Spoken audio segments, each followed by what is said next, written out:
but I think it's just that importance of taking a breath and knowing what everyone's roles are in this specific moment and being clear and concise.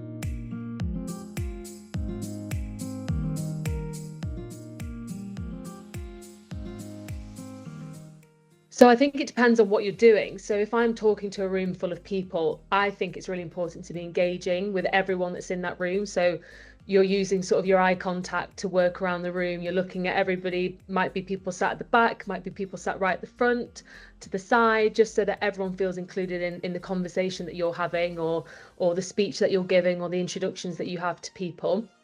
And then again, it's the same thing if you are introducing someone onto the stage, that you're giving them, the right introduction to make them feel confident and comfortable as well when they join you up on stage. Similarly, when you're on TV and I'm introducing pundits or guests that we might be doing live interviews as well.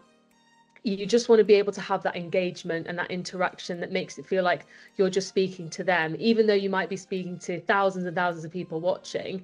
That person that sat watching the TV, you want to make it feel as relatable as possible. And then again, with commentary, it's completely different because you have to really use your tone of voice depending on what's happening. So if it's an amazing goal that's just gone in and it's been scored in the last minute, it's a last minute winner. We've had a lot of those recently, so you would have been able to hear a lot of commentators who have really sort of gone to the peak of their voices in that, and that's really important as well, is finding that right balance of you might have a 7-goal thriller and that first goal might not be as excited as that last minute winner, because you want to be able to reach that height. So yeah, there's a lot of sort of reading the room, I suppose, is the best way to do it, and figuring out who the audience is and what you're talking to and what kind of experience you want them to have. It's very dramatic doing commentary at certain points,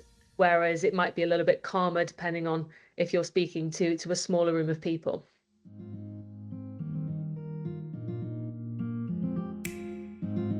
I think I touched on it in my last answer, was just to be able to have anybody that's sort of growing up or going through school and they're thinking they're not sure what they want to do, but they've always dreamed of being part of sport or broadcasting or whatever job that it is that they might want to do. I think it always helps to have role models and idols and people to look up to.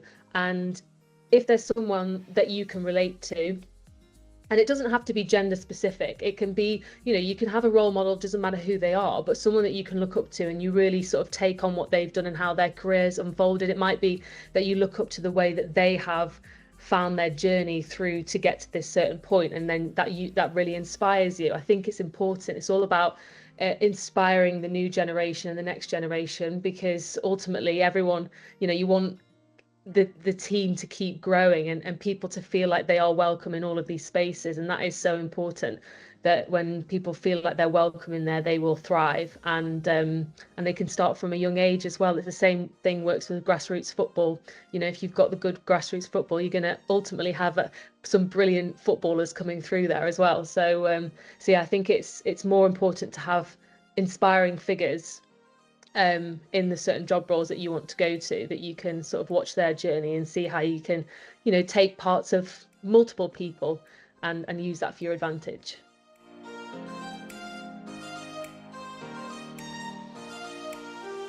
This is quite an interesting one, actually, because I experience a lot of directors and producers in my ear. So when we're on a live production, we'll always have ears in and we'll have multiple people speaking to us at the same time. And it's very interesting how they are very specific about when they speak. And it's a little bit, I'm not a pilot, so I don't know if this is actually true, but when obviously pilots are flying a plane, it's like essential information only, and they're very specific about what they're saying to each other, because obviously they're flying a plane and they've got hundreds of people that they're carrying on this massive aircraft. So in a way, it's a little bit similar when you're on a live production. You have these people that are guiding you through a really important hour, let's say, of build up to a football match, and the director and the producer are the ones that you're really relying on telling you which cameras you're going to, when to throw to break, and who the next guest might be, what the next talking point is. You've also got someone that's counting in your ear to make sure that you stay on time.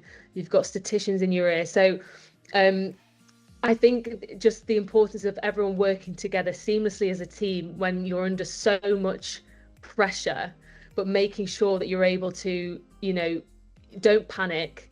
Everything will be fine. You can get through it. You might be under time constraints, but I think it's just that importance of taking a breath and knowing what everyone's roles are in this specific moment and being clear and concise and staying calm. I think that's a really, really underrated but very important thing when you are working as a big team, that everyone kind of works seamlessly together, and yeah, and hopefully it helps out for everyone in the long run.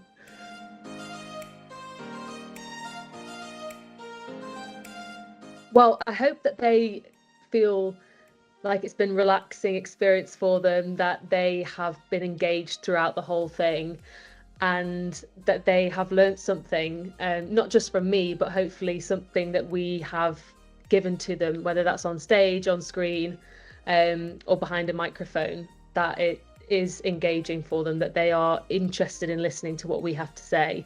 And yeah, that they've been sort of entertained, I guess, the whole time. It's more about being fun and just being myself, and hopefully that is reflected in the way that I'm speaking and the job that I do.